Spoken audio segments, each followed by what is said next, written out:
Lauren, so tell me, why do you do what you do and what is it that you're doing? So I am a bariatric nurse and a bariatric coach, and basically what I do is I support people for their long-term success after weight loss surgeries, to making sure that they don't feel unsupported or let down by the systems that currently are in place, and so that they feel like they actually have achieved success after surgery. And why do I do it? Because I have lived experience. So I had surgery myself uh, almost 7 years ago, and I found that there was very, very little post-op support and very little information other than what was coming through support groups, and you kind of either saw the really good or the really bad. And so when you were struggling, it felt like you were all on your own, and I didn't want people to feel like that. And I knew that I had a skill set that I could build upon that would enable people to be able to thrive after surgery, because I don't pretend to have all the answers, but I am a few steps ahead of not everyone, but a good chunk of people, and I want to share my knowledge and help support people the best I can. You mentioned a skill set. What is your skill set? What's your background? Yeah, so my background is I am a registered nurse. I've worked in multiple different avenues as a nursing, from pre-operative, post-op, surgical ward nursing to prison nursing for a little bit.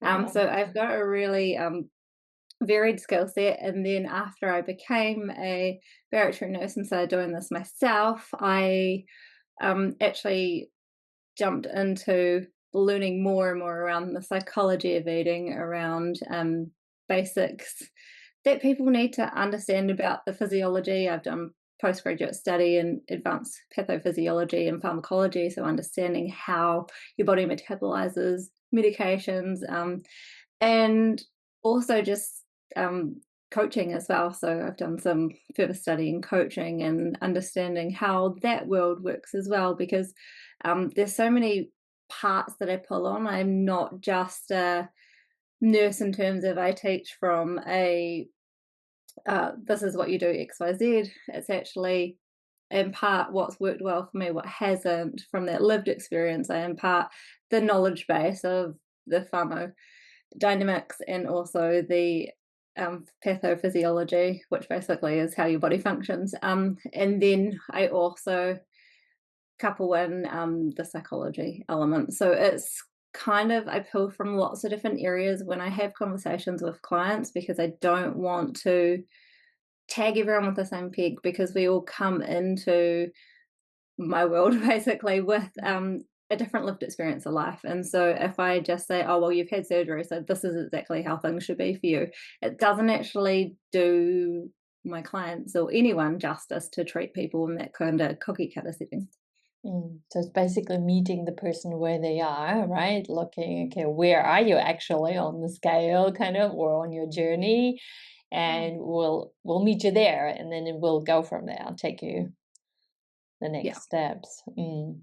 I So, love that yeah. kind of walking the journey with them, that hand holding, making sure that they get exactly what they need right now, not what Sally next door in their experience. Because I've had that many times in my life with um, chronic health conditions that I suffer, and it's like, oh, I know someone with that, and it kind of takes away your lived experience, and I don't ever want anyone to feel like that.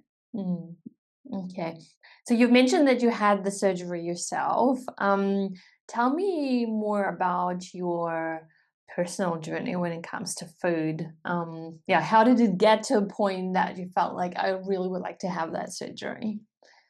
Yeah, so I it's actually a really funny story, and it wasn't it was a compilation of factors, but a friend of mine had had surgery, and so that was kind of sitting in the back of my mind. But the real big turning point for me in deciding to actually have surgery was the week of my wedding. Here I am, I'm supposed to be this blushing bride that is looking absolutely fabulous in my dress and just feeling amazing, and ticking all the things off you do when you're getting ready for a wedding, and feeling an element of stress around that. And I looked back and I went, wow, I've been trying to lose weight for months and months and months and months in the lead up to this big crazy day of my life. And the reality is I ended up bigger than I'd ever been. Mm. And so yeah, I look at my photos now and I'm like, oh, my boobs were hanging out, everything was just, and it's not that I look back on that day with any regret or remorse because I absolutely love my wedding day, but it was the day where I went, I can't do this anymore. Mhm. It's just not for me. It's just, I can't keep going down this trajectory. I was, yeah, 125 kilos, I think, ish on that day. And I was like, I can't keep being this big person. And it was affecting my self esteem. It was affecting my health hugely. And so, yeah, the next week I went to my doctor and I went, get me a referral. I want to get this done. And um, so my wedding was in November, end of November, and I had surgery the very first week back that the private hospital started. So the last week of January. So I was, yeah, I once I made the decision, there was no turning back because I just realized that I just couldn't keep going down that path that I was going down, and that seemed like a really great option. And it was. Right. Yeah. So how would you describe your relationship with food back then? Yeah, so my relationship with food back then was very all or nothing, and I see that popping through with my clients even now post-op, where I would go on yo-yo dieting, or I would go on to trying the next thing, and and I definitely had some successes, not the amount that I have had after surgery, but but then everything was still restriction, right? Everything was, oh, just don't eat this, or you need to limit how much you eat of this, or and it wasn't sustainable. And I Mm. definitely noticed that I'd hit the kind of 1 week into a diet, if I even got that far, if I even got that far, Mm. and then I was finding I was reaching for whatever I could get my hands on. Um, and there's so many reasons behind that I know now, but I didn't know back then. And I just thought I couldn't help myself. And I just, yeah, reaching for more all the time. Mm. And like I said, kind of tried to lose weight, but exactly the opposite happened. Yeah, exactly. And so then I guess I also had those stories feeding in, right? I've tried to lose the weight. I might have lost some weight sometimes, other times I didn't. And I just keep seeing that scale going up and up and up. And so then my brain went, well, yeah, the scales are just going to keep going up and up and up. And hence that decision point where I don't want the scales to keep going up anymore. I think I had a BMI of 40 Mhm. when I was just like, I can't do this. This is ridiculous. BMI of 40, for those who don't know what that means, what does that mean? So it's your body mass index. Depends on who you ask as to whether or not they agree with it. It is used in the medical realm just as a scale rather than something to be kind of critiqued. But basically, it is your ratio of height to weight. Mhm. And ideally, someone should be sitting around the kind of 21 to 25 mark for a Mhm. BMI. So anything over 25 to, I don't know the range completely off the top of my head, but I think it's like 30 is overweight, and then Okay. it keeps going up. So at 40, and the increments don't go up in kilograms or pounds, it literally is proportionate. So you can imagine for to get to 40 is quite over almost 20 over what I should have been, Yeah. was a huge pressure on my body. Yeah, yeah, of course. And you also mentioned that you noticed it in, like in your health as well. So what did you notice? So before surgery, so I actually am very open about sharing this. I actually have Mhm. MS, multiple sclerosis, and so life is challenging for me in terms of movement, in terms of being active, Mhm. and I have relapses. I end up in hospital. It has limited my career in terms of what I've been able to physically do as a nurse, um, but basically that was kind of snowballing for me. So I was at the point where I was having 3, 4 relapses a year. So, and when I say relapses, I mean I'm ending up in hospital on IV medication, trying to get right so I can get back and look after my family.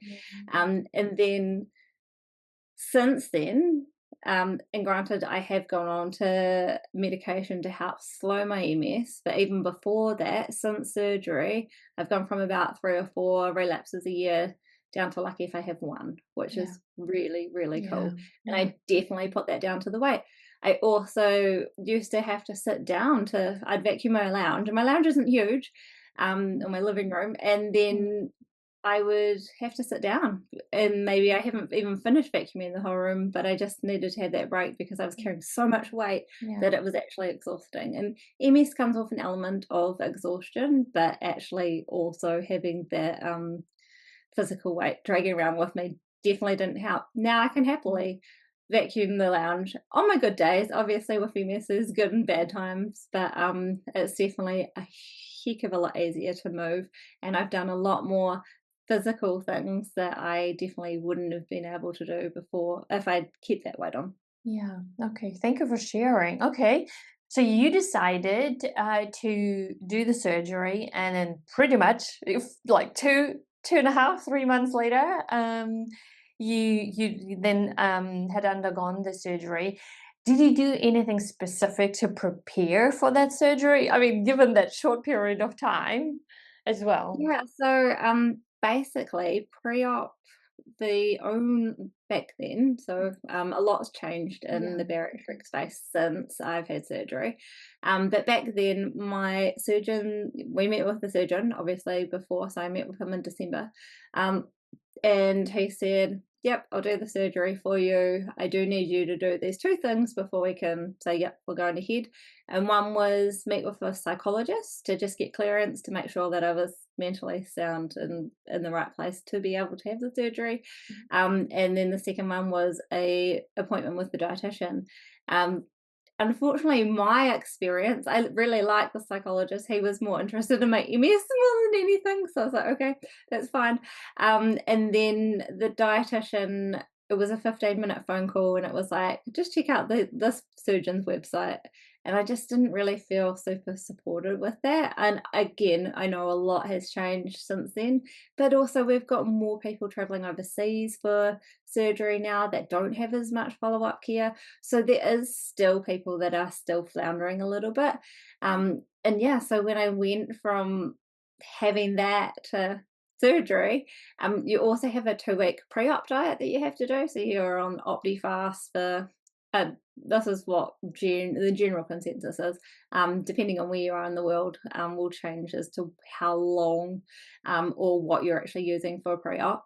But the idea is to shrink your liver, and Ah, so okay. Mhm. usually it's 2 to 3 meal replacement shakes per day or OptiFast, and a cup of low carb vegetables basically, and you're limited on what condiments and stuff you can use Mm. for 2 weeks. And that's hard. It's a really hard slog. And I'd done OptiFast as a diet before. um, and it made it easier that there was an end date. Mm. But the mental games that you play with yourself, the Mhm. kind of rationalizing, like, oh, can I get away with just one cheat meal? It all Mm. kind of adds up. And it can be, yeah, I would describe the first, like, so pre op, and then the first month after surgery is probably the hardest part of the whole journey of the whole journey of surgery. Obviously, you've got other mental hang-ups that come in later, but in terms of surviving that time, and I get clients that come to me like a week post op, and I'm like, "You're in the thick of it. Like, it's just survival mode right now." Okay. So you that was your preparation. No really like no work in terms of psychology work or preparing yourself, nothing like that. No, it was literally a report from the psychologist to my surgeon to say, Mm. "Yep, she's good." Yeah.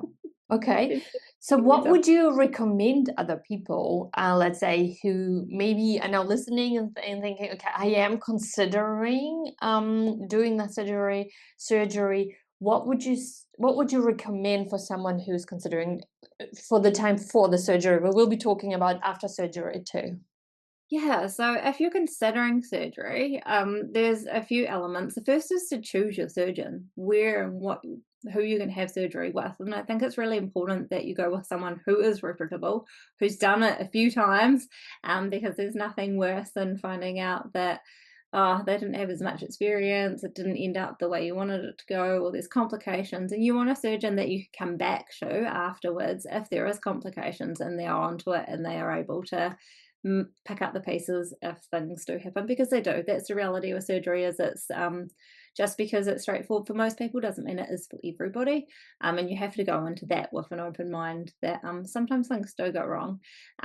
It doesn't take away from the experience of those that do have things go wrong, but it's just to be aware of that. And going in with a really reputable surgeon is really good.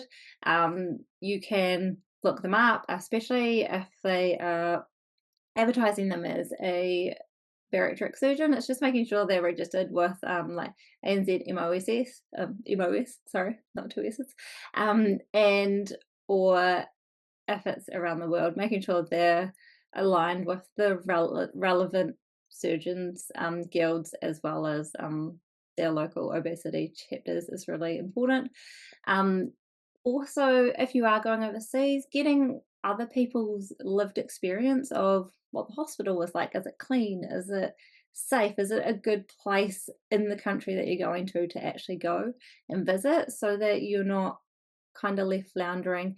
Do they have a good element of English language, or are we going to have to rely on translators? All of these factors, and how safe and comfortable you feel with traveling to a country that you English isn't their first language, because that's really important, especially when you are more vulnerable after surgery and when things could go wrong, and being able to communicate what's actually going on for you without feeling like you're being fobbed off. And so that's really important, or taking a support person that can do that for you. Other elements that you need to consider before surgery is, are you mentally ready for it? Because, like I said, the first month post op is really rough. And so, have you got childcare sorted? Have you got enough time off work? I know for me, in the first 3 weeks off surgery, I was exhausted, and there, because you're eating such a little amount of food, that you actually need to take that time out to be able to rest and recover. Because the longer, well, the sooner you push yourself after surgery, the longer your recovery is going to be.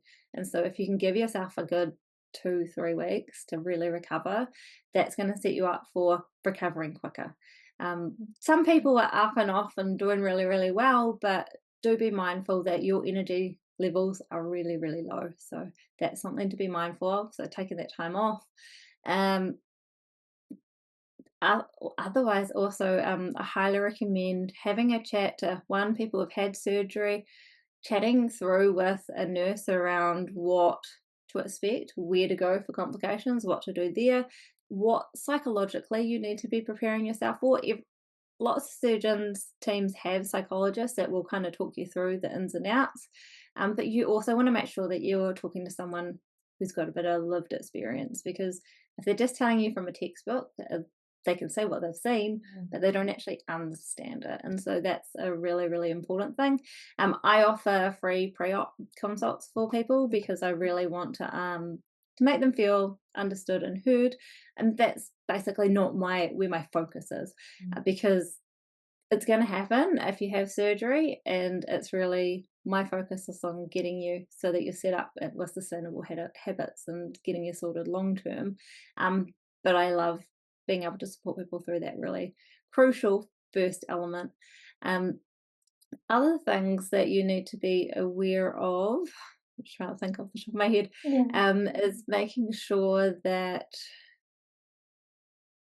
oh, what was I going to say? There was something, but it's gone. Anyway, I can circle back to that if I remember. Yeah. Is there anything you wish you would have known?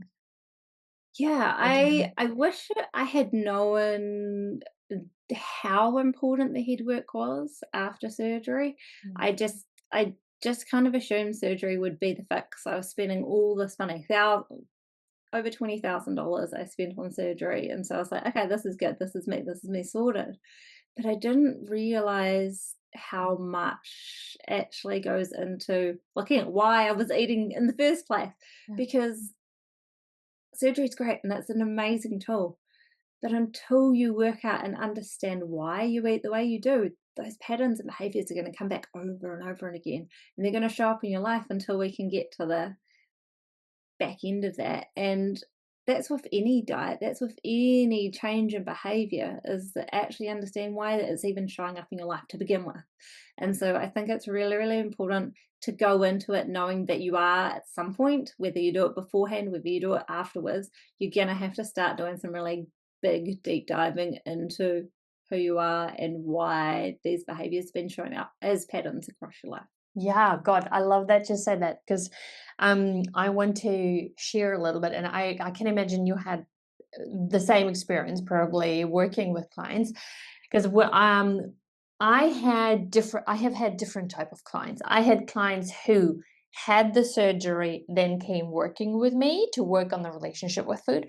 I had clients that had the surgery 10, even 20 years ago, and then they regained the weight, so they wanted to work now on the relationship with food. I had clients who had a surgery, let's say like 2, 3 years ago. They lost the weight, but they started noticing that their weight started creeping up again because their behaviors didn't change. They were still the same. And now the stomach started getting bigger again. Depends on obviously the surgery, right? But the stomach started getting bigger again. That means that they could put more volume back in again. I had clients who then developed binge eating disorders, or eating disorders in general. I also had clients who did the mental work first, and then they felt like, okay, I feel I have now a good, stable, healthy relationship with food, and now I want to use this tool in order to speed it up the weight loss journey, right? And no matter where someone is, I always felt like the mental work that just has to come with it. It kind of like, you can't just do one without the other, because there is probably a good reason why you got to a point where you feel, okay, now I really need the surgery. Because usually it's not clients who kind of had the last 5 kgs to lose. These are usually clients who have a long journey ahead of them. So that's why I really love what you just said. Do you feel like, what's your experience? Do you feel it would be worth it to do the mental work before the actual surgery? Obviously, that's why I ask you. You had only 2, 3 months. There was no time. And 2, 3 months is good time. But I do think we usually need longer for that mental work. It just doesn't happen overnight, that change, right? It's the brain, it's neuroplasticity. It just takes a little bit of time. It does. Um, And you've got years of conditioning, right, to undo it. Yes, absolutely. So what do you think? Do you feel like it would be worth it to have that time, like to work on the mental side of I things? don't think there's a wrong time to do it, Hmm. because the more you can go into surgery prepared, Hmm. I'm not going to say there isn't going to be struggles at that 9-month mark when you end up with the hunger hormones resurging. But what is important is that your brain is able to cope better. And so life happens irrelevant. So you might be 1 year post-op, you might be 2 weeks post-op, but it doesn't mean that your grandma's not going to die. It doesn't mean that life is going to stop happening. And so your coping strategies that you've served you across your whole lifetime are still going to show up. And so whenever you can, as soon as you can, do start doing that mental work. That's when you should do it, because there's no time like the present, right?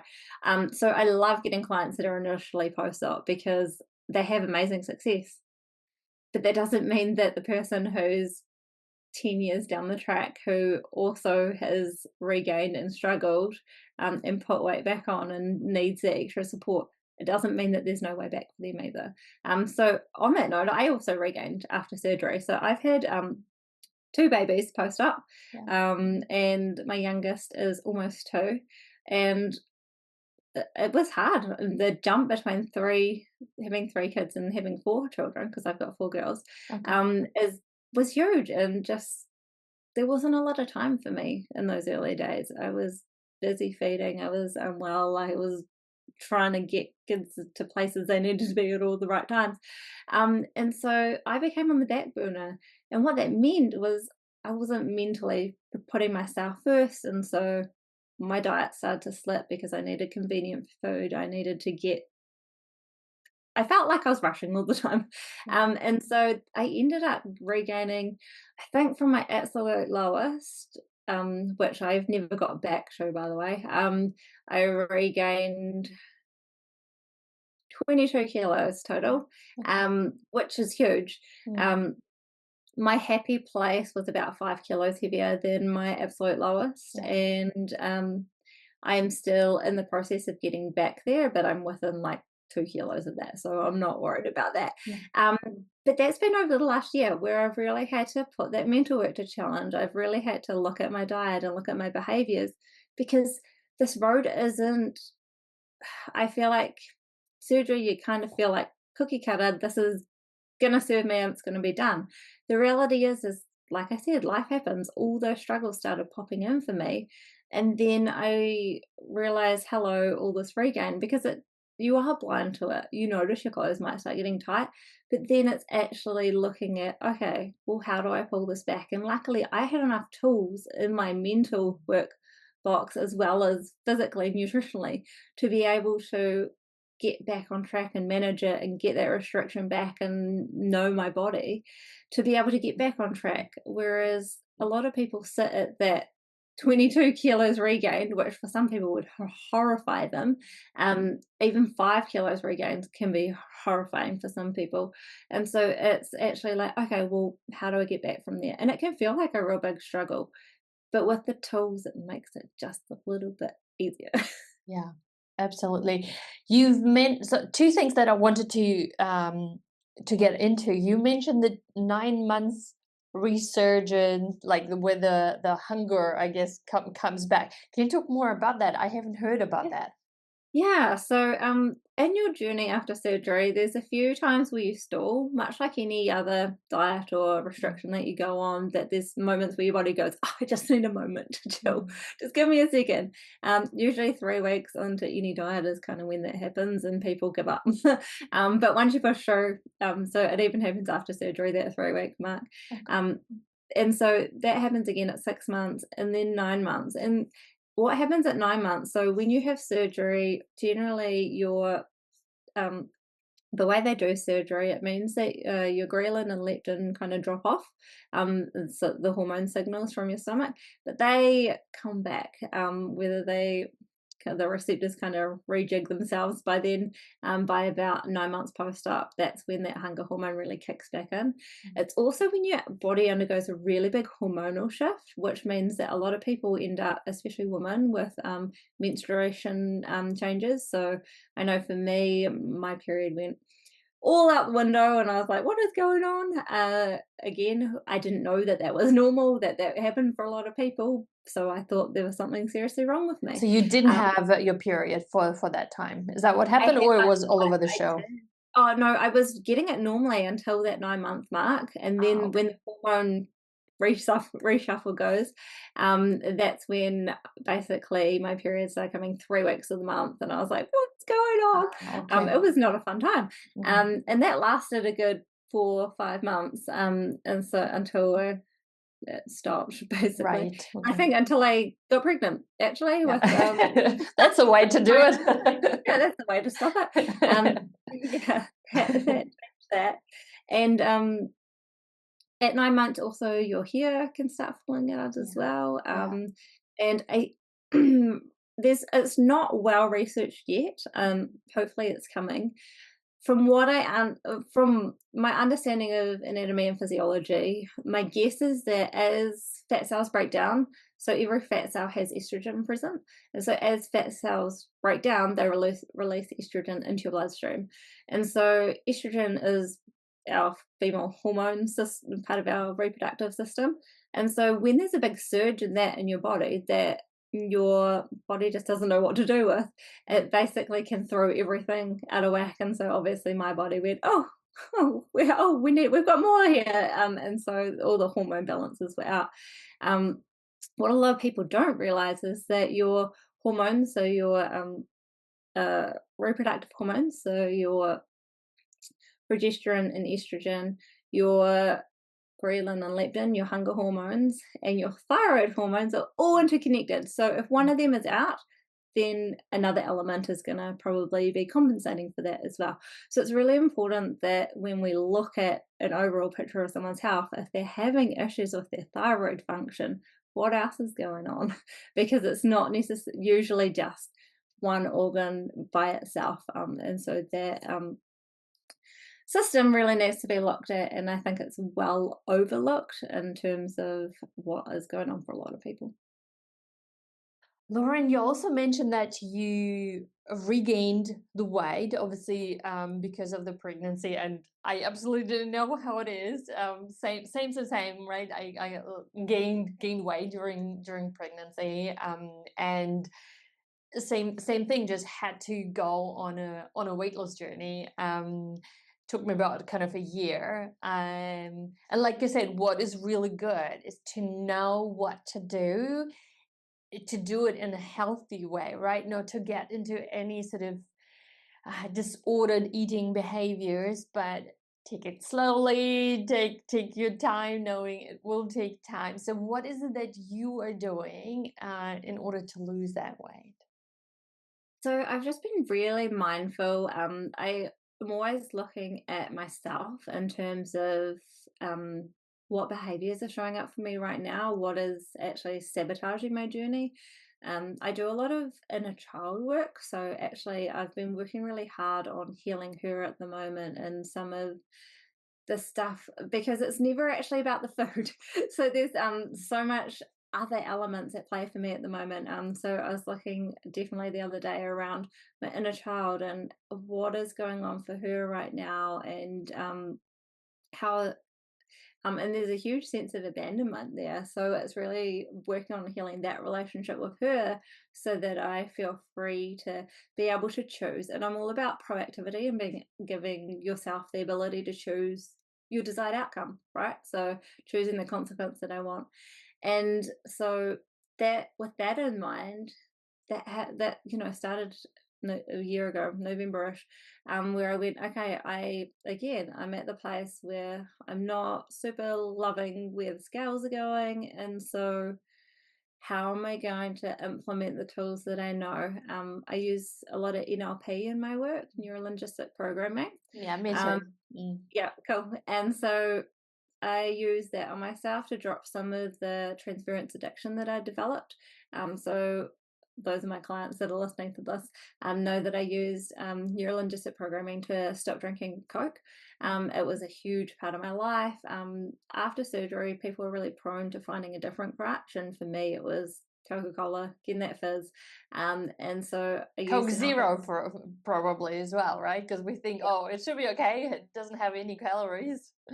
yeah, yeah. But then at some point I did go back to full sugar Coke as well. So because it was kind of like the gateway drug, right? So you go for the no sugar, and then, oh, I can do this, and then all of a sudden I'm drinking with friends, and then it's like, oh, we've only got full sugar Coke. Okay, I start drinking the full sugar, and then slippery slope.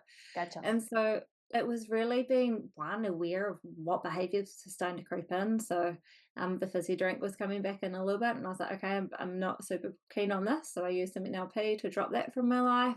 I looked at my portion sizes, and they definitely had been creeping up. Also, that snacking behavior. So I was really getting really mindful around what's going in my mouth between meals.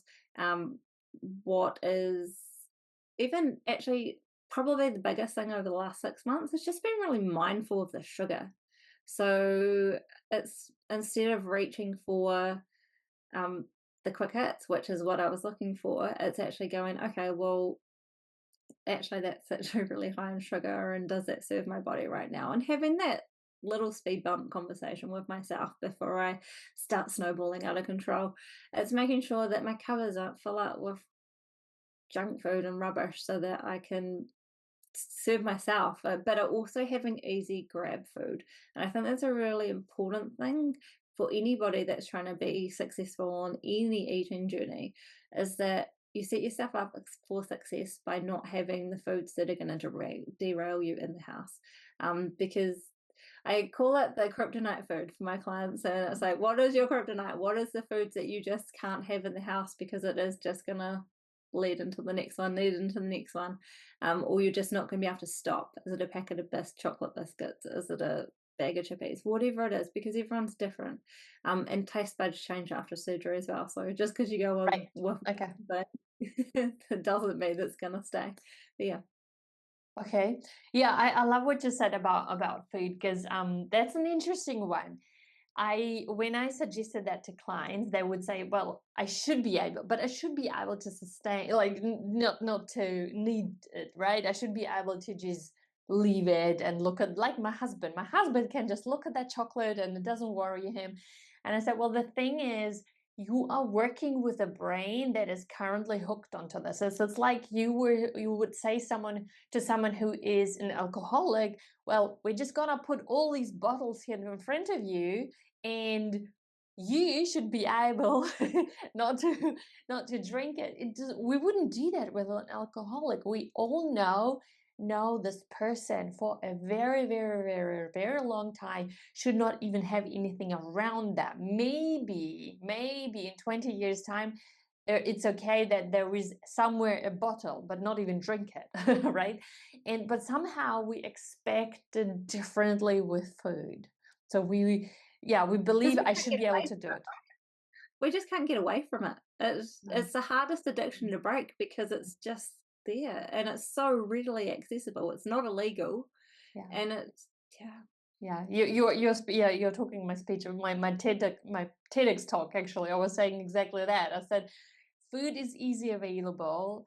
It's not forbidden. You are not gonna get into jail by having it, right? It's accepted everywhere, and nobody will even know that what you're doing is treating it like a drug of choice. Right. Yeah, absolutely.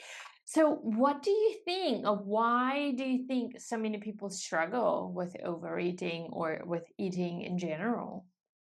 I think because diets and surgery address the body, but not the brain. And so if you don't change that relationship with food and your Mm. habits and your triggers, even down to your belief systems, because there's a big chunky that believes that this food is going to do something awesome for you. Even if you don't want to believe that, that is what's sitting there for you. And your old patterns just start to creep back in. And you can shrink your stomach, but if you still turn to food for comfort, boredom, stress, any type of emotional eating, you'll always come to overeat. Mhm. That's those slider foods, as people in the bariatric world know them as.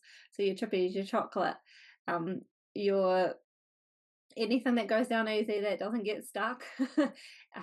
Those foods become really easy to just sneak in because you can just eat more and more and more of it. Whereas you eat a protein dense meal or you eat something that's heavier and it doesn't have the same Moorish effect. It doesn't have the same I can just a little bit more, just sneak a little bit more. And snake eating is huge after surgery. The amount of women, particularly that I've spoken to, that are like, "Oh yeah, I hide my eating from my husband. Mm. I sneak off to the dairy on the way home. I wait till he goes to bed." All of those behaviors are why people struggle after surgery. And I'm not saying there's anything wrong, but what I'm saying is that until you can start to address some of that and actually change that pattern, that you're going to be stuck in that loop. So, what do you usually do with clients who come to you? Let's say someone said, I had a surgery, or even I didn't have a surgery. It doesn't really matter because it's the same behaviors, right? And I noticed that on the way back home, on the way back home after work, I always go to dairy or supermarkets to buy and eat that food. I throw out the paper so nobody sees it. How would you work with that clients? You mentioned NLP. What do you do? So in LP, I do. There's a couple of options that I do, and it depends on whether the food is something that they're specifically hunting out. So, like I said, for me, Coca Cola, or whether it's just I can just grab whatever junk food that I can find, or if it's a specific time, say a lot of my clients find 8 p.m. sitting on the couch, not doing anything, and that's when they tend to start reaching for that snack foods. And so it really depends on which one of those factors it is as to whether what type of NLP I'd use. But we've got pattern behavior switch, which basically is we change out one behavior for another. So I like to do people with a trial run of seeing if they can start implementing it themselves before we do it at a subconscious level. But basically, it's finding an activity to do instead that of the sitting on the couch at 8 p.m. eating food. That is either going to keep your hands busy, your mouth busy, because we need to numb or quieten those olfactory nerves, because it's come from a trigger, and it might have been a trigger 8 years ago that has led you to now becoming a behavior, becoming something that you do, a habit every single day. And so it's actually working out, okay, so what was the emotion behind that? Am I still getting re-triggered by that? What is the trigger putting in that speed bump? And so there's a lot to kind of unpack there for each person, because everyone's slightly different. But is it that you're just tired? Have you just had a big day and you just need to actually have a nap or go to bed? And you're just putting it off because it's the only downtime you get from the kids, or it's XYZ, whatever that kind of justification is in your brain, really start to question that, because that is the part that's sabotaging you. And so, is it the emotion? Are you feeling lonely? You can be lonely in a crowded room. Yeah. And so the learned behavior that you've had over decades is that, oh, I can eat to make myself feel better. Culturally in New Zealand, we have a huge culture of anytime anyone expresses any sort of emotion, we eat. Yes. Someone dies, oh, here's some dinner. It's a wedding, oh, what was the food like? Do you know what I mean? Like, it just everything, every moment of celebration or sadness is marked with food. So there's an element of that being passed down through the generations as well. And it's around choosing to break that cycle and choosing to be proactive in your life and choose a consequence that you want. And I'm really I'm touching on this again, but I think it's really important that people actually understand, because a lot of my clients don't, and I'd say a lot of listeners don't realize that you actually have a choice. And what that means is that it's less about you, oh, okay, she has a choice, I can choose what food I put in my mouth. No, you have a choice whether or not you regain weight. You have a choice whether you gain weight. You have a choice whether you lose weight. And what you have to do is be proactive and take responsibility, ultimate responsibility for what you do next. And when you operate from a place of the depression cycle, when you operate from a place of, oh, I did this made me feel bad, so I'm going to eat, because that's the cycle you've been living. And then eating and gaining weight means you feel bad again, so then you re-trigger that cycle over and over. The choice is that you're wallowing in the cycle rather than choosing something different. And so choose something different. And I know that sounds really easy, but if you're living in a place of guilt, when you're every time you eat something, it's a, oh, I shouldn't have done that. Oh, I can't believe I did that. You're gonna beat yourself up. You're gonna feel bad about yourself, and you're gonna eat more because it's your coping mechanism.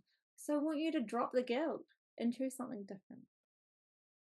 That's how I coach people out of those eating behaviors. But you've got to be aware of what's going on first. You've got to be aware of the pattern, and then potentially what triggered it to begin with. And then we can start doing the work to get you through so that it's easier to choose something different. Yeah. It's stopping, right? And really asking yourself, why do I do what I do? What does food represent to me? Like, what is it that I really want? Because, like you said, and I 100% agree, it's not about food. About food is only when you eat when you're hungry. Yeah. Other times it's not about food, and it's about being honest with yourself, right? And asking yourself, what is it that I desire actually? No, do I Am I looking for comfort? Am I looking for soothing? Am I looking for having something to do or to avoid that feeling that emotion? It is a lot of deep work, and I can and you said it is about asking yourself, but I can also imagine it can be hard to do that on your own. Yeah, 100%. It's really hard on your own, and that's Mhm. why coaches like yourself and I Yeah. exist, because we know that it's almost impossible on your own because you don't even know where to start. Yeah. And there are things that you can't even see until someone points it out. Because otherwise, I think you wouldn't have got where you are right now in the first place if you had all the blind spots were completely visible to one, right? And as long as we behave in the same patterns, and you've mentioned patterns, it will bring the same results, unfortunately. Yeah, Mm, because you're hoping for something different, but you can choose something different, and yeah. there's a difference. And it's even down to the verbiage that you use in your everyday language. Mm, So, oh man, I hope to lose 20 kilos. It's like, that doesn't take any power for yourself. And so it's actually choosing to be powerful, choosing to be like, I'm going to do this. mhm. This is, and then when you operate from a place of power, you operate from a place of being able to choose that consequence rather than, oh, maybe that'd be nice. You Yeah. can see how that just doesn't give you that urge to, or that drive forward. And that's what you need in order to be really successful, in order to make the changes that you want, because you, one, wouldn't be listening to this if you didn't want to make some powerful Yeah. changes in your life. You need to start to really model the behavior that you want. And because if you're self sabotaging at every corner, there's a part of you that doesn't believe that you can do it. And so that's where we focus first, right? It's That, really unlearning who you are, isn't yeah. it? And you have to become completely different. No, not a different person, but really a person who thinks, almost like feels at times differently, and definitely behaves differently.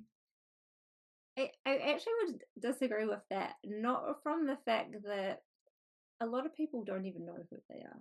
So you Mm, actually have to find who you are. mm, And I think that, and it's funny that that's come up because that is what we're doing in my club at the moment, my success club, is we're really honing into, well, who even are you?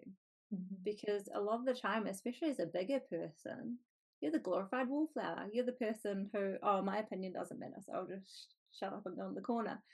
But the reality is that you are so much more than that, and your voice matters, your opinion matters. And if you don't believe that, then you're not going to show up for yourself because you don't believe in yourself. And so it takes courage. It really does take courage to have a voice. You need to have one because no one else is going to advocate for you like you will. Mhm. Yeah. What would you say is the biggest aha moment for your clients when you work with them? It's, I love this. It's when they realize they're not broken. They've just been using Mm, food to meet needs that they have, and it has nothing to do with hunger. And that shift away takes away so much of the shame and the guilt and everything that kind of underpins that. And once they understand why, we can work on finding the new, healthier ways to meet those needs. So yeah, it kind of encompasses everything that we've talked about, but it's that aha of, I'm not actually broken. This isn't me. I'm not wrong. And because when you're self sabotaging all the time, it can feel like that when you're beating yourself up all the time. mhm. Someone who is stuck in this binge and restrict cycle, what is it that they can do? What are the, like, let's say, the small changes that they can start with? Yeah. So I think if I was to say this to anyone, it's just pause, get curious. Instead of going straight to guilt, ask yourself, what was I feeling before I ate? That one question can break that automatic cycle and give you a space to make a different choice next time, which is really, really cool. And it's just starting to build up speed bumps for yourself because quite often you're going to catch the behavior after it's happened. And when we start learning to build that muscle, the sooner we can do that, the easier it's going to become to catch it before it happens. But there's going to be a while where you're like, oh, that already happened. Okay, well, how was I feeling? And then you can just really start to work on that one and really understand yourself. And then you can start doing the deeper dives into the why did I even start this to begin with. But for me, it was really starting with those small little, oh, what did I feel before I did this? Do you think it's learning about the triggers, like what triggers us? Yeah, 100%. And it all comes down to emotion, right? So there's only two types of eating. You've either got eating because you're actually physically hungry, or you've got emotional eating. And so, emotional eating, whether it's become a habit through repetitive triggers, or through it's been so long that you don't even realize that it's become this pattern. Emotional eating is at the center of all of that. And so once you can start to dig a little bit deeper, dig a little bit more, and actually understand, well, one, can I name this emotion? What am I actually feeling right now? And two, what is the appropriate response to that emotion? That's when we can start to switch up some of those behaviors. And so 90% of everything we do every single day is subconscious. And people find that really wild. And so that's why NLP is really, really important, because it deals on the subconscious level rather than that willpower, which works on 10% of your whole brain. And so it's really important that you don't make yourself wrong, but you acknowledge that you do feel these emotions, and that maybe your coping strategies haven't been helping you or supporting you into the journey that you want to be in, into that end place. And so once you become aware of that, then you can start making progress towards, well, how would I like to show up differently? How would I like to process this emotion instead? Something that I teach are 3 steps to changing that behavior. So understanding, learning about the trigger, right? What is the trigger? What triggered my behavior? And then there is the actual behavior. And then you also talked about it. And then what is it that I'm trying to get out of my behavior? So let's say 8 o'clock. You mentioned this, 8 p.m. My behavior is I'm going to get out chocolate because that's the only time that I have for myself. But what is that I'm looking for? I'm looking for comfort, for soothing, for feeling good, maybe for doing something for myself, right? So when we know there's this trigger, 8 p.m., what is the behavior that I can change in order to get that what I'm desiring? Because what I desire is absolutely okay. I desire comfort, soothing. You should. It's just how do you get there, right? Yeah. Finding something that's going to serve you, that's healthier to get Yeah. there. Yeah, absolutely. Um, So how does someone start redefining their identity? You've mentioned that that's something that you do as part of your work. Uh, really actually understanding who am I? Like, what do you do? How do you guys do it? So you have to start seeing yourself as the person you want to be now, not the person you were. And so I think we get really stuck in the past, a huge amount stuck in the past. And so when the past is constantly showing up in your present and in your future, that's when you get stuck. And so that also means changing the way you talk to yourself, like I said before, the routines you keep. So that's habits. And then even the clothes you wear. So do you feel comfortable? Do you feel beautiful and wonderful and the person you're supposed to be in the clothes you're wearing? Or are you wearing clothes that are 3 sizes too big because I haven't gone out and bought some clothes because I've lost all this weight, or I just don't know if people want to see my body, or whatever that story is that's going on. And we need to really look at that. And do you still see yourself as the big eater or the person who always finishes the plate? You'll keep living in that role if that's the role that you believe that you are. And so it's really important that we start to identify, what is it that we're saying about ourselves? Are you the person whose opinion doesn't matter? Are you the person who um, doesn't belong? That's been a big story for me. You don't belong. So you can imagine going out self-employed and you're like, oh, who am I to tell all these people? But the reality is that you find your place, you find who you are, but you need to do the work. You need to understand yourself first and understand how these stories might have been keeping you down and keeping you from achieving what you actually want to achieve. Yeah, and I think that's why I said I really believe it's about really learn, like you said, it's about learning who you are, and also I do think at the same time unlearn. Yep. Oh, that just disconnected us.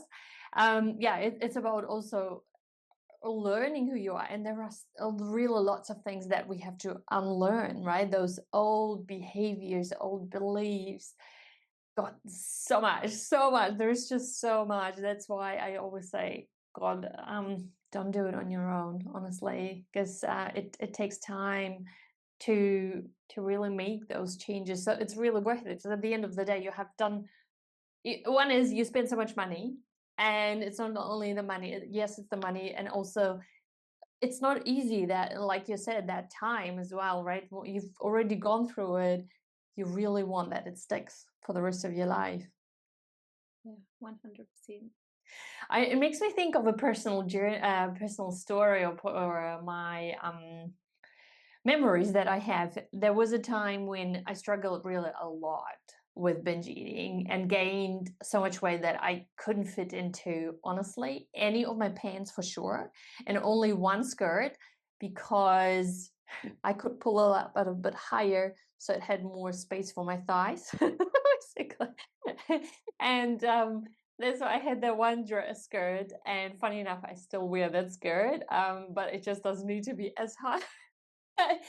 And but I remember that was before I knew about any of this work. It was before I did any of the work actually, with NLP or anything like that. And I remember when I made that decision that I'm going to make a change. I am really going to, I need to heal my relationship with food. It's just, it doesn't work like that anymore. And I said, I need to pretend, I need to start being that person who I want to be. I want to be wearing certain clothes. For me, it was colors back then. I really loved colorful clothes. And even if it's just a scarf, and sometimes it were scarves, that I could wear, that had, like, it was red and yellow and all sorts of colors, strong colors. Or it could be certain tops that I could wear, because, like, I didn't gain weight around my shoulders as such, so I could wear a lot of tops.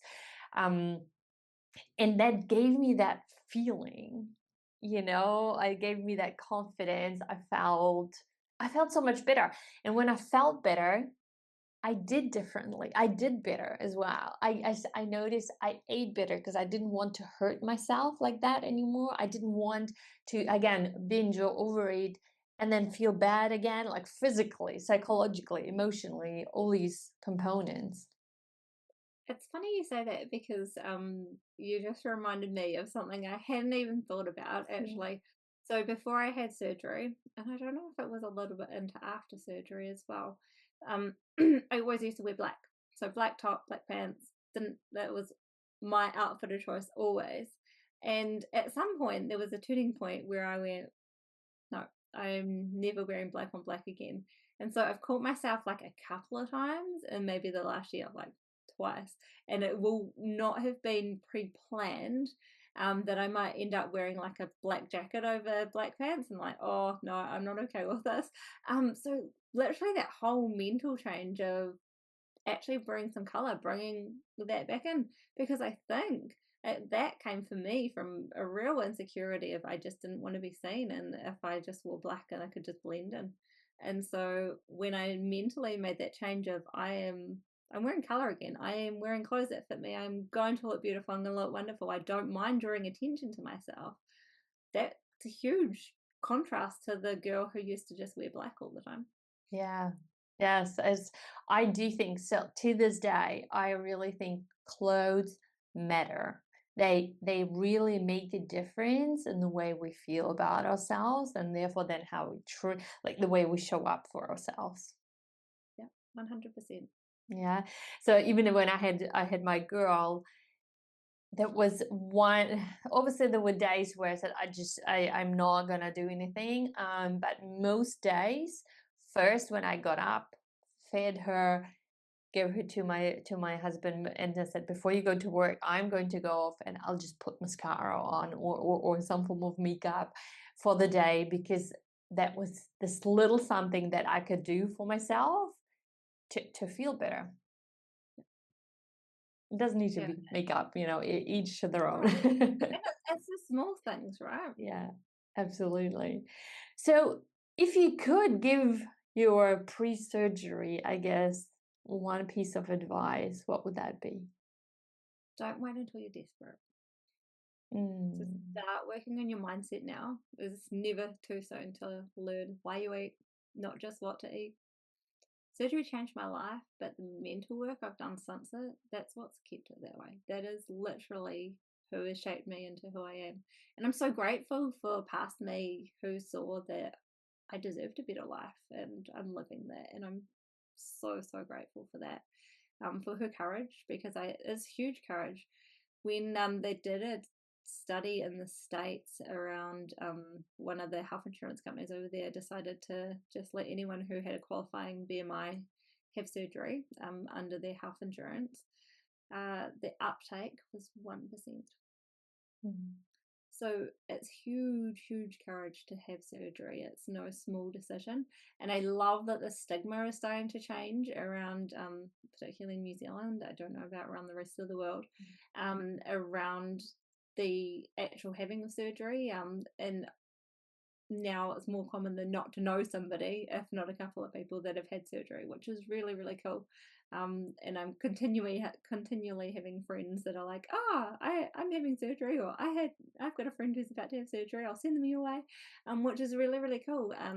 But it's just this community that's growing, and for anyone that says it's the hard way out, I mean the easy way easier out, way they are out. lying. Mm, They are lying. There is nothing small about this journey. It's got its own risks, it's got its own challenges, and it's just a tool for like any other thing that you do. If you're doing the GLP-1 injections, if you are doing Jenny Craig, if you were doing Weight Watchers, whatever you're doing, if you're working with an amazing coach, it's making sure that you realize that these tools don't change this until you're ready to actually put in that work and make an amazing change to your life. But once you do, you will not regret it.